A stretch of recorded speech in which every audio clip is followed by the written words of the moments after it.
Manusia dan jin. Enggan, aba, tak nak mengenai Nabi. Lepas tu kata, pergilah belajar akidah bukan banyak pun. Mengenalkan apa? Mengenalkan sifat Nabi, sifat wajib Nabi. Kenal dah, dia kata dulu sekolah belajar. Mengenalkan sifat mustahil bagi ke atas Nabi, kena tahu juga. Tak padan dengan yang wajib, mustahil kena tahu. Kena tahu juga sifat harus bagi Nabi pun kena tahu. Kita tahu yang wajib mustahilnya harus tak tahu. Kena belajar. Bukan nak banyak bab akidah, bab fardu ain tak banyak mana.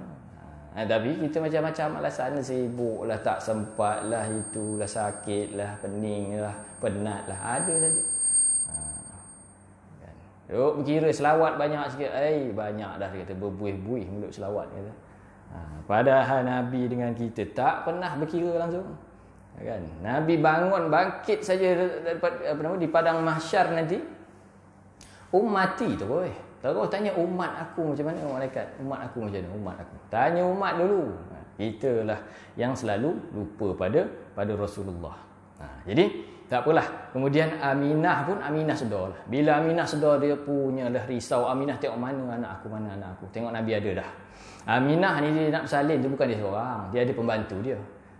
Dan juga Aminah ada bidan-bidan dia. Antara bidan dia daripada bumi ni ialah dia panggil namanya Ummus Syifa. Ummus Syifa ni adalah mak kepada sahabat Nabi. Siapa dia? Abdurrahman bin Auf. Orang yang kaya tu. Maka Abdurrahman bin Auf ni mak dia nama Ummus Syifa. Ummus Syifa lah salah seorang daripada bidan Rasulullah, daripada kalangan manusia yang hidup lagi waktu itulah. Dan kemudian Aminah juga ada bidan daripada yang diturunkan khusus daripada syurga. Hadara ummahu lailata maulidihi Asiyatu wa Maryam. Dalam berjanji disebut, telah datang kepada ibu Nabi pada malam Nabi lahir itu Asiyah. Siapa Asiyah? Isteri Fir'aun, turun.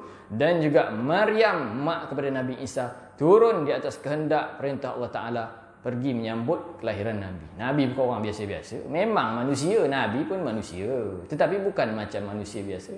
Itu budak-budak qasidah tu, Muhammadun basyarun la kal basyar. Muhammad ni basyar, manusia, betul, memang Muhammad manusia. La kal basyar, tetapi tak macam manusia biasa, bukan. Bal huwa kal yaquti bainal hajari. Dibagi bandingan seolah-olah Nabi itu, kalau Nabi itu batu intan berlian, yakut, permata, manusia lain ni ibarat al-hajar, batu kerikil je biasa. 3 lori batu kerikil belum tentu dapat beli batu berlian sebiji, belum tentu. Itu nak bezanya. Memang Nabi itu manusia, tetapi tidak seperti manusia yang lain. Nabi mulia, Nabi yang agung. Maka diturunkan Asiyah dan Maryam, dan juga fi niswatin minal haziratil qudsiyah, ada juga bidadari-bidadari yang datang sekali dengan Asiyah dan Maryam untuk menyambut manusia agung Nabi kita Muhammad sallallahu alaihi wasallam nak lahir itulah. Kemudian bila dah lahir tu, apa nama, Aminah pun kata pergilah panggil atuk. Panggil atuknya, bagi tahu kata cucu dah lahir dah. Pergilah pembantu apa nama ni, Aminah. Pembantu Aminah pergi cari atuk. Macam kita ni lah, dah beranak pergi panggil atuknya, azan. Bapak ni mana? Bapak tak ada, pengsan dah. Bapak pengsan, mak tak ada apa-apa, bapak teruk lagi.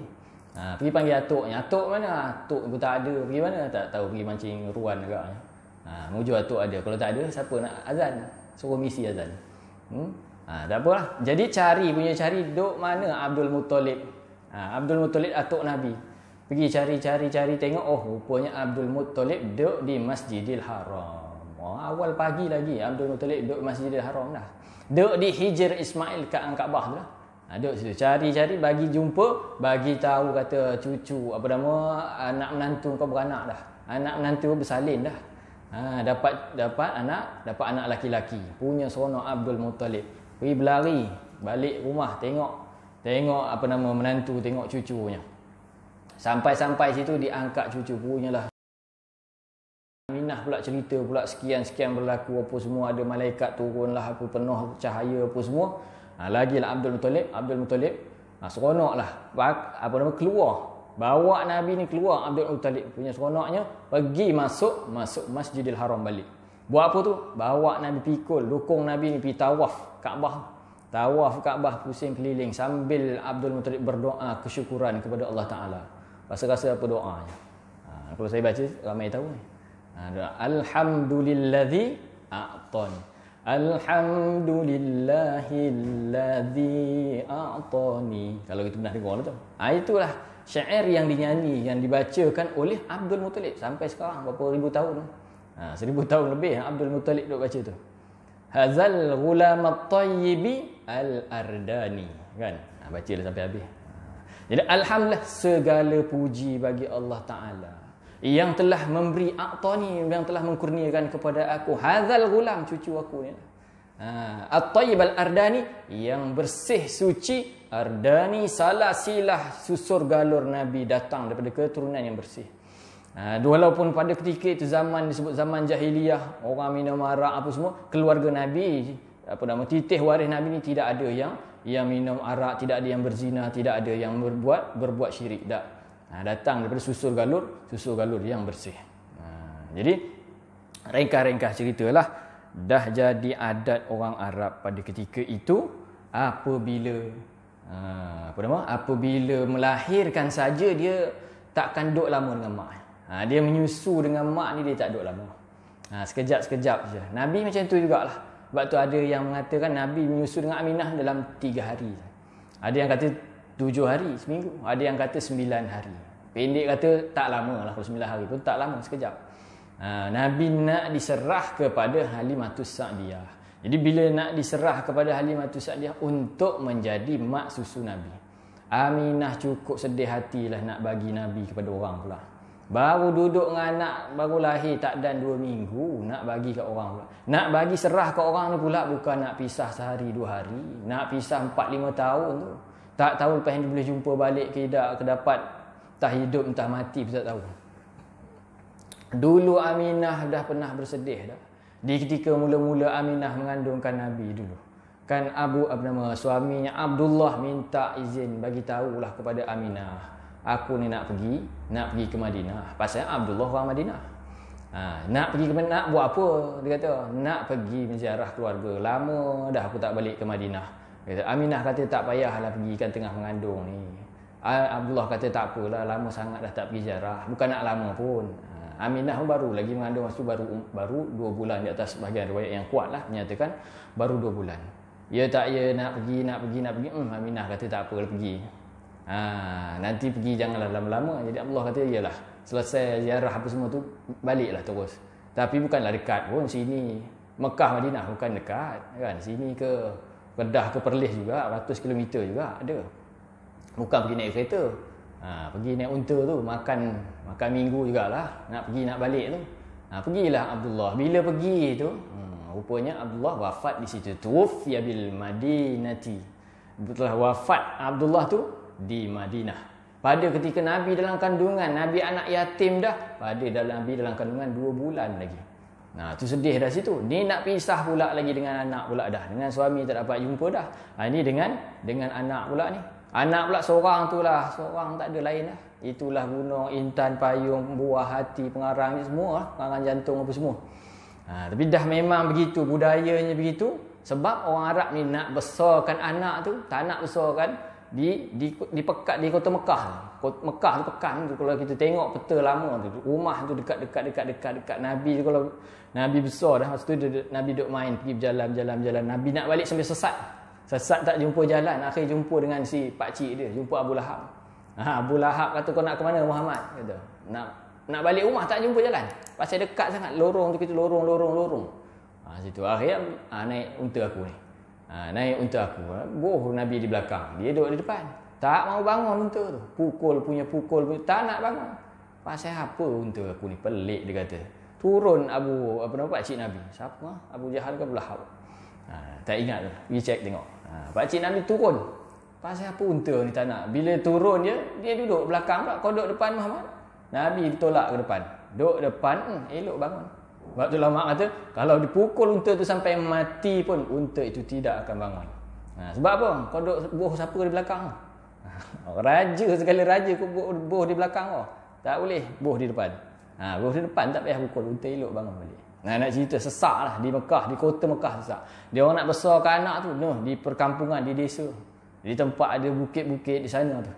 Udaranya bersih, bahasanya bersih, budayanya bersih. Semua bersih elok di situ. Biar dia kuat fizikal, turun naik bukit situ, biar kuat tubuh badannya. Sebab kita ni lah pergi rumah atuk di Sabah. Sabah ni kata tenang, damai, Covid pun tak ada. Kata hantar di situ. Biar dia main parit, main masuk sawah, masuk bendang, pergi ke kebun, nyelok sawit ke apa ke. Turun ke laut ke, sihat budak. Duduk di Bekal ni maklum je lah. Asap lori, asap bah, asap kilang, asap macam-macam. Pencemaran itu air tak ada. Macam-macam contohlah. Kan akhirnya begitulah, dibawalah juga Nabi duduk dengan Sayyidatina Aminah selama beberapa tahun lah. Bila duduk dengan Aminah tu berlakulah 1-2 peristiwa. Nabi ni tak balik-balik.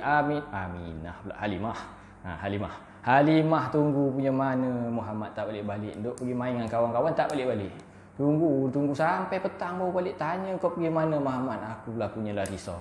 Dia kata tadi ada 2 orang datang pergi ambil, kata datang pergi baringkan kat satu tempat, pergi belah dada Nabi. Peristiwa belah dada Nabi berlaku 2 kali pada ketika Halimah menjaga Nabi. Akhir Halimah kata tak boleh jadi, ini dah kali kedua kau diculik padahal malaikat yang bawa. Tak boleh jadi, kata baliklah, hantar baliklah. Kalau mati anak orang ni apa aku nak jawab.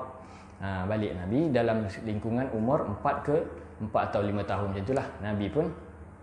Nabi pun dihantar balik kepada maknya lah, Aminah. Tapi nak cerita sebelum Nabi dapat dapat mak susu Halimah tu, Nabi sudah ada beberapa orang mak susu lagi. Ibu susuan Nabi tu di antaranya ialah Suwaibah al-Aslamiyah. Suwaibah ni adalah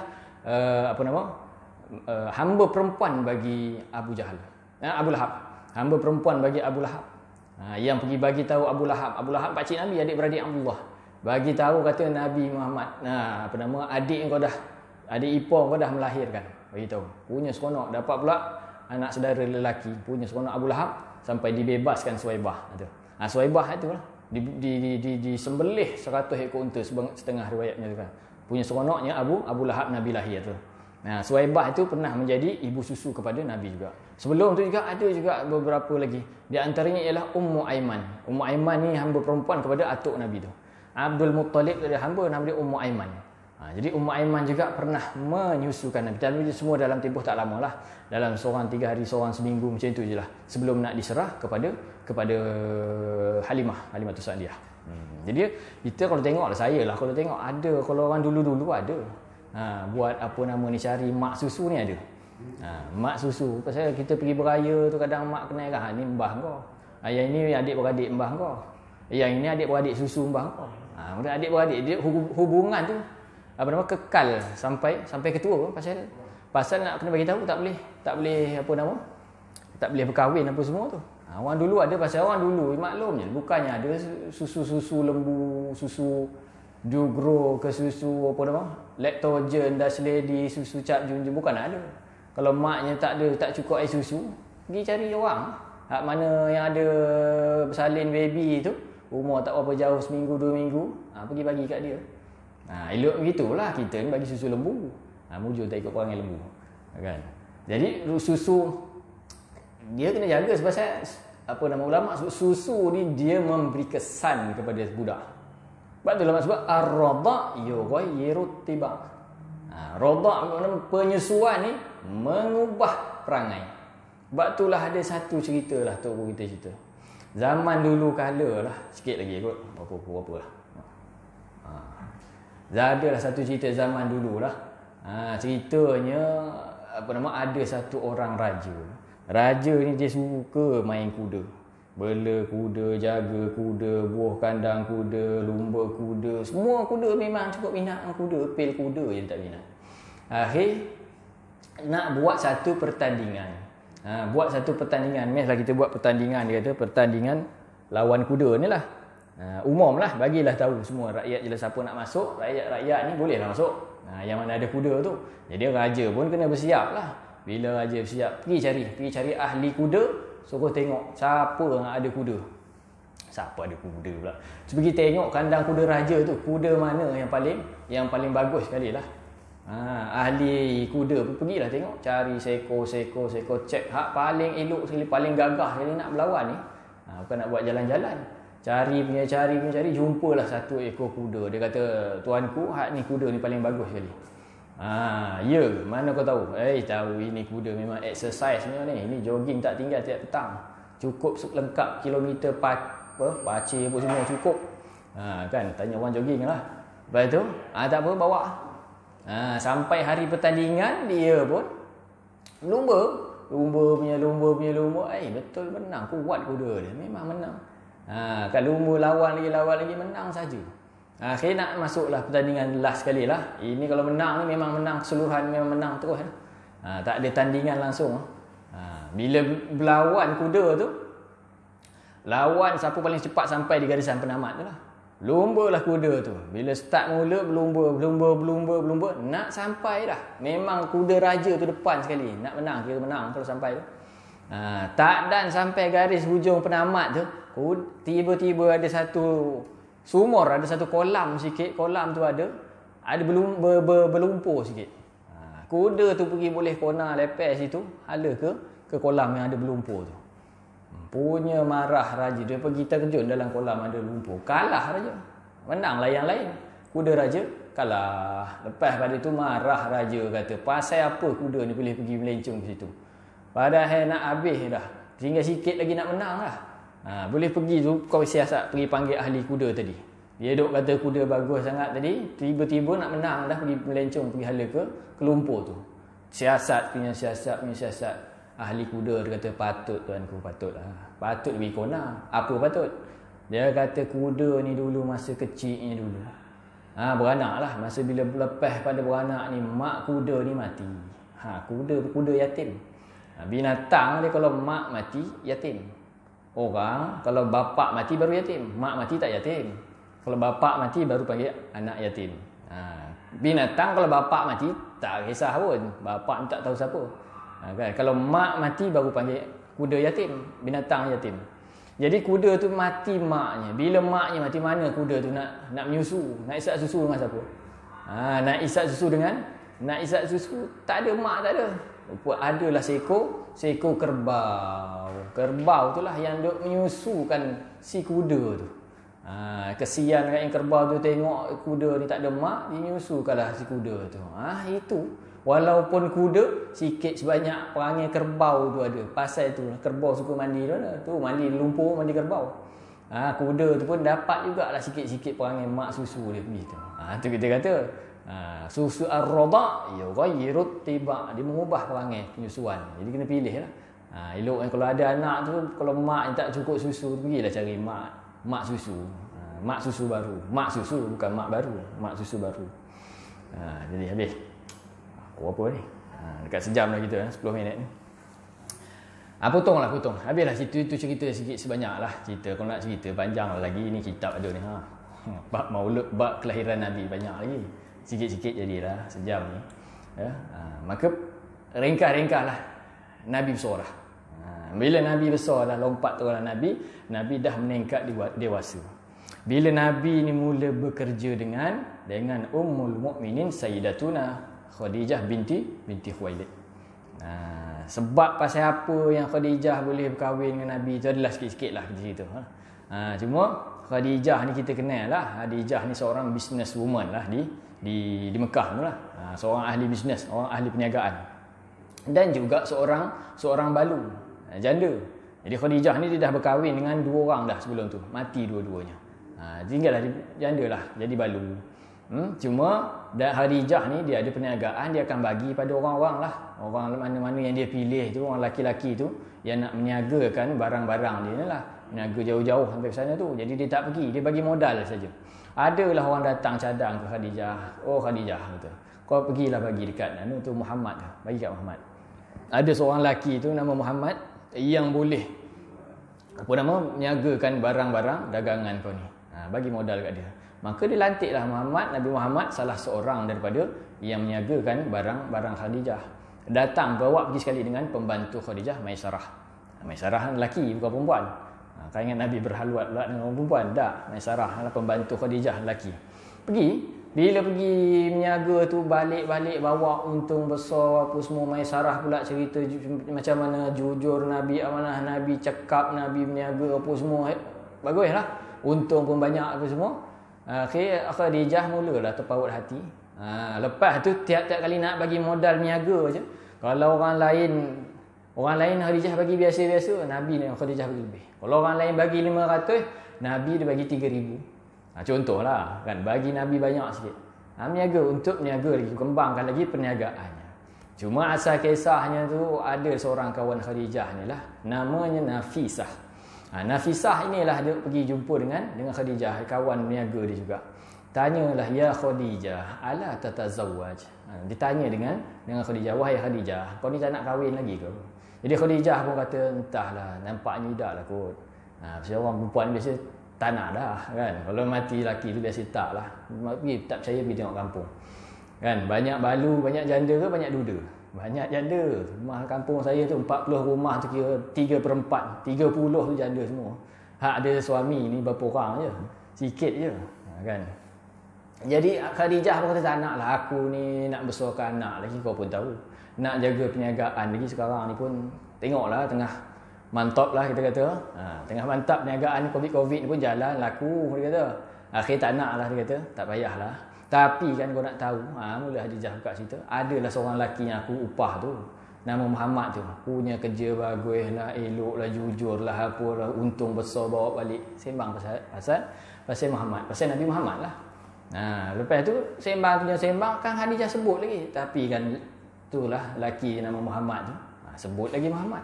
Cakap-cakap sembang sebut lagi, si Nafisah kata, Khadijah, kau ni kejap Muhammad ke, ada apa-apa?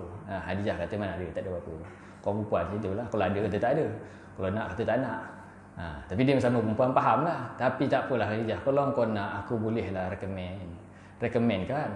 Akhirnya Khadijah dia kata, entah macam mana, Khadijah pun setujulah, bolehlah. Di situlah si Nafisah pun recommendkan kepada Nabi Muhammad sallallahu alaihi wasallam. Akhirnya berkahwinlah Khadijah dan juga Nabi. Biasa orang gitulah.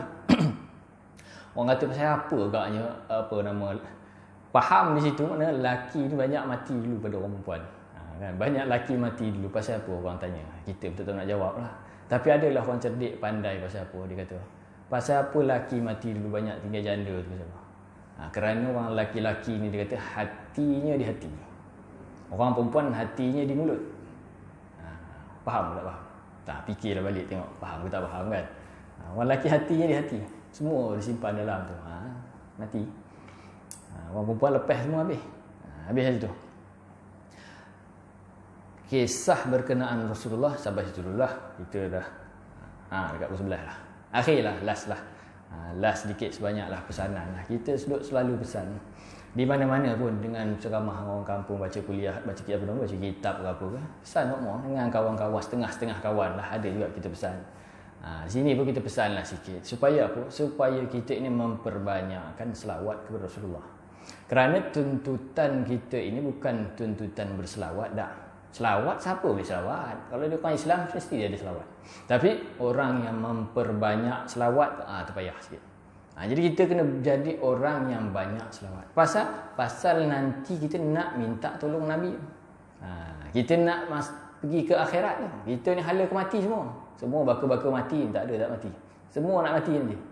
Kita kalau nak pergi satu tempat yang tak pernah biasa kita pergi, nak pergi seorang-seorang, dia kata saudara, tak ada kawan, tak ada yang kenal-kenal pun tak ada, nak minta tolong siapa ni, tak tahu aku, risau hati nak pergi. Begitu akhirat tak ada siapa pernah pergi. Kan, tak ada seorang pun pernah pergi. Jadi nak pergi tu tiba-tiba ada orang jamin, ada orang janji nak tunggu sana, kau jangan takut, kau turun bah tu nanti aku sambut. Akhirat siapa nak tunggu? Jangan tunggu Nabi. Nak bagi Nabi kenal kita, kena banyak selawat kepada Nabi.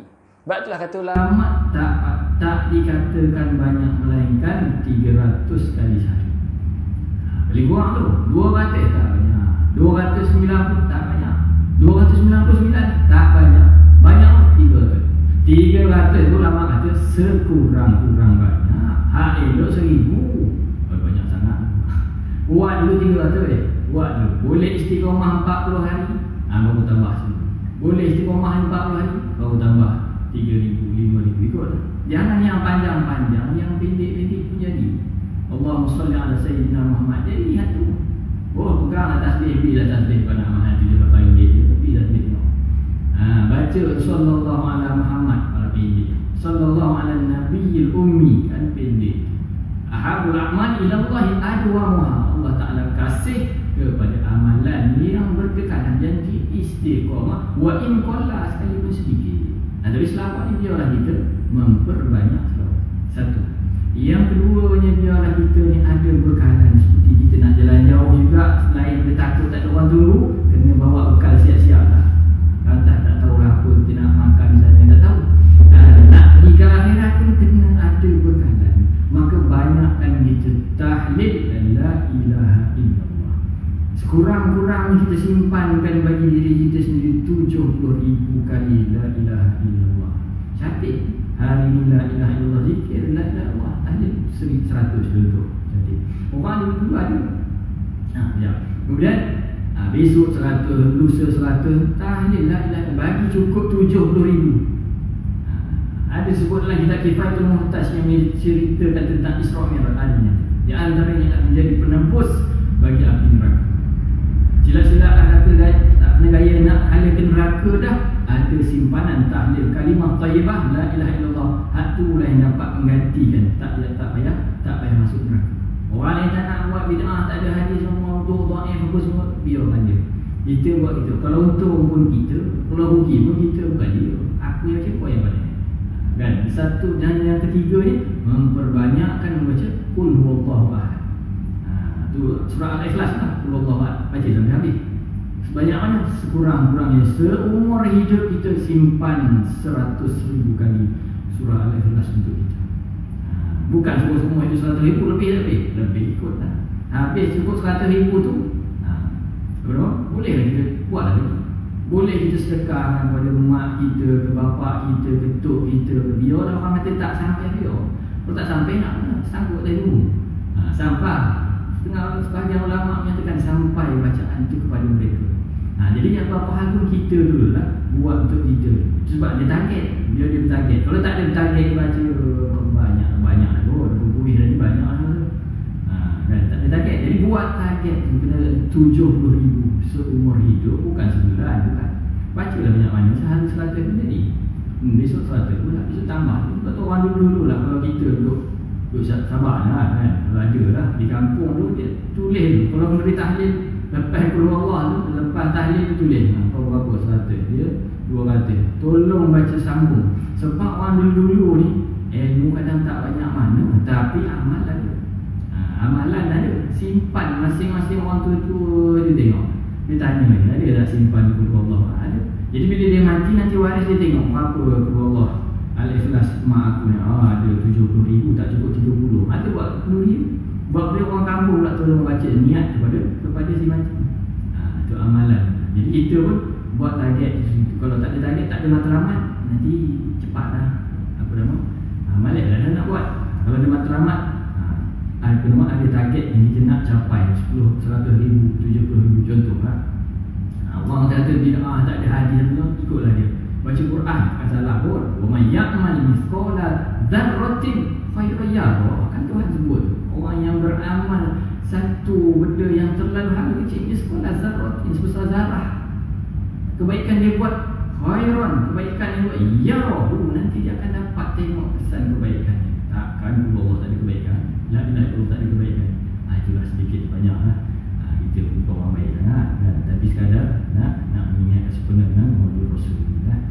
Mudah-mudahan Allah Ta'ala merahmati kita pada pagi 16 Rabiul Awal ini. Kita masih di dalam bulan Maulud lah kita kata. Mudah-mudahan Allah Ta'ala bagi keberkatan dari kita dengan majlis yang kita adakan. Terima kasihlah juga kepada semua sahabat-sahabat dan penonton yang menyiapkan inilah semua tempat-tempat ni.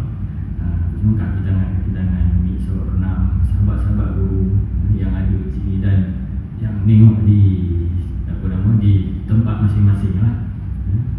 Saya rasa setakat itu juga kot penyampaian kita pada pagi ini. Sedikit banyak silapan kekurangan, saya mohon maaf. Segala yang baik itu datang daripada Allah SWT, segala yang buruk itu datang daripada kelemahan diri saya sendirilah. Saya sudah ini alhamdulillah taufiq wal hidayah. Assalamualaikum warahmatullahi wabarakatuh. Bismillahirrahmanirrahim. Allahumma anfa'na bima 'allamtana wa 'allimna bima yanfa'una. Rabbana zidna ilman warzuqna fahma. Rabbana atina fid dunya hasanah wa fil Sallallahu alaihi sayyidina Muhammad wa ala alihi wasallam. Alhamdulillahirabbil alamin.